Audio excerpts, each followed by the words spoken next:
Myanmar में भूकंप से जबरदस्त तबाही। म्यांमार की मदद के लिए आगे आया भारत। भारत ने म्यांमार को 15 टन राहत सामग्री भेजी। बड़ी तादाद में ह्यूमैनिटेरियन एड इंडिया वहां पर पहुंचा रहा है।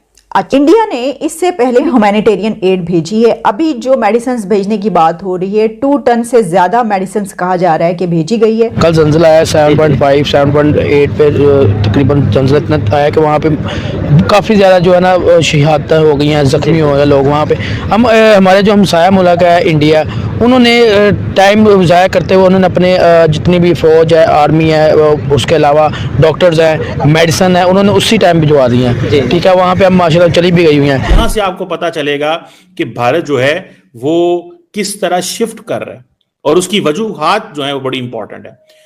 एक तो जारी बात है, हमेशा याद रखें, जो पॉलिटिकल ड्राइव है ना, पॉलिटिकल मोटिवेशन, जब तक पॉलिटिशियंस ना ये फैसला करें तब तक ये फैसला नहीं हो सकता। इंडिया जो हमारा नेबर कंट्री है, उन्होंने भी, उनके प्राइम मिनिस्टर नरेंद्र मोदी ने भी जो है अफसोस का इजहार किया है और साथ ही कहा है कि हम भी जो है रेस्क्यू टीम में भेजेंगे, जितनी जो हेल्प हो सके देंगे। उस पर क्या कहना चाहेंगे इंडिया किस पॉजिटिव स्टेप पे?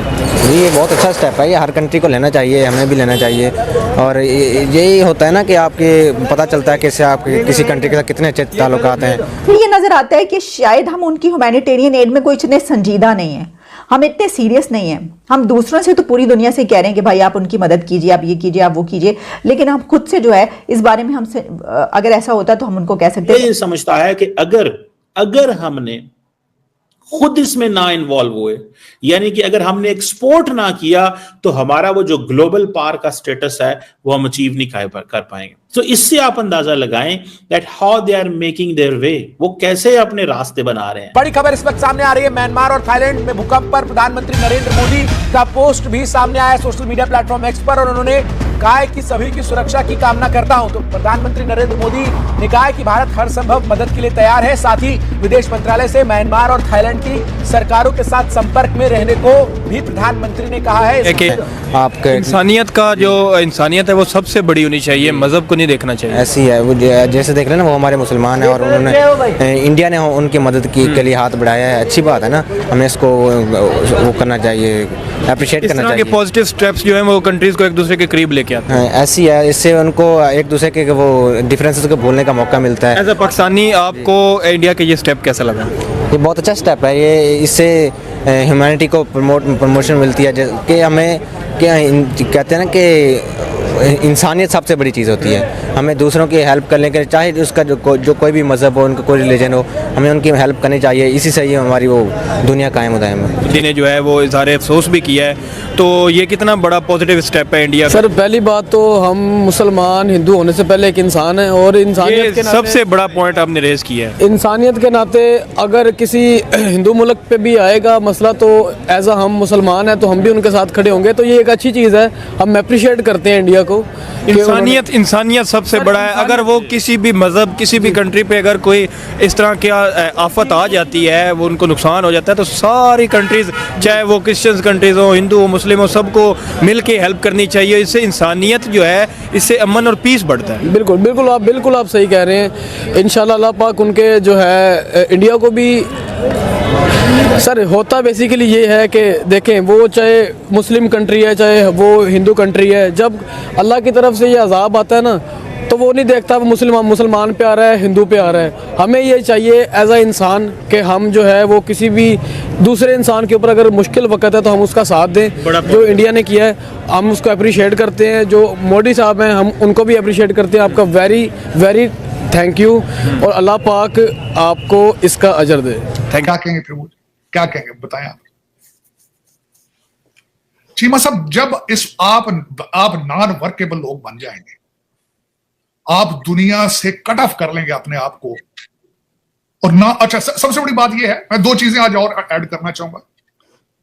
आप इस तरह के रेडिकलाइज हो चुके हैं कि आपको खुद नहीं पता कि आप किस किस्म का इस्लाम प्रैक्टिस कर रहे हैं। उसकी वजह यह है, अरबी भाईजान आपको मुसलमान नहीं मानते, आपके पठान भाईजान अफगानिस्तान वो आपको मुसलमान करना चाहते हैं आगे। वो ये कहते हैं कि ये मुसलमान नहीं है, ये मेरे अल्फाज नहीं है, तालिबान के टीटीपी के अल्फाज हैं। वो कहते हैं हम इसको फतह कर दिया, इस्लाम इन्फोर्स करना चाहते हैं। जब आप सिंध के हिंदुओं से आपको फुर्सत मिलती है, आप शिया सुन्नी पे आ जाते हैं, आप वहाबी सुन्नी पे आ जाते हैं, आप देवबंदी निकाल लेते हैं। हम कुछ देखा जाए, आप क्या है, आपकी डायरेक्शन क्या है। इंग्लिश से आपकी नफरत इसलिए है कि मुगलों से जो ब्रिटिश है उन्होंने हुकूमत छीनी थी। हिंदुओं के साथ आपकी नफरत है जी कि वो बुत परस्त हैं जी, आप पता नहीं आप किस किस्म के, आपका मजहब।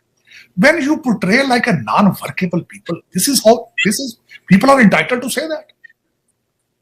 आपने सीखा ही नहीं है कि कुछ लोअर मिडिल ग्राउंड पे आके काम किया जाए। मैं आपका जो पाकिस्तान का इस वक्त सबसे पॉपुलर तरीन बंदा जो इस वक्त जेल में बैठा है, जेल तो खैर नहीं है, जो सरीना जेल में बैठा है, उसकी हालत देखें जरा। वो जितना अरसा पीरियड में रहा है, वो कहता है सियासतदान है, मैं तो उसको सियासतदान नहीं मानता। वो शहबाज शरीफ, नवाज शरीफ जो दूसरी पॉपुलर पार्टियां थी उनके साथ शेक हैंड ही नहीं करता था, कहता था मैं इनके साथ बैठूंगा नहीं।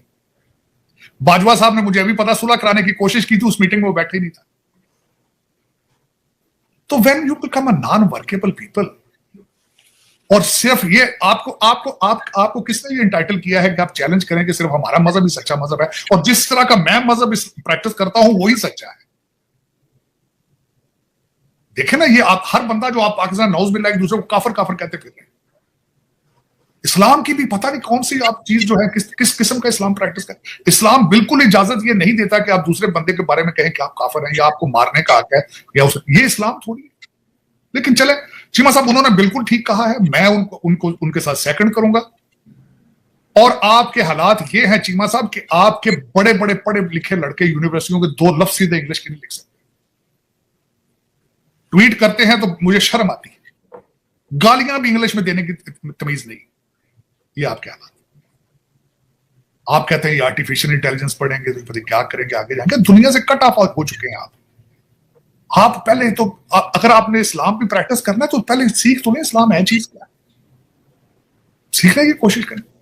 और जिस कौम जहां आपके सबसे ज्यादा रिलेशनशिप हैं, जहां हरमैन शरीफैन है जहां पे मौजूद हैं, वो उनके अंदर से दुबई बनाना है।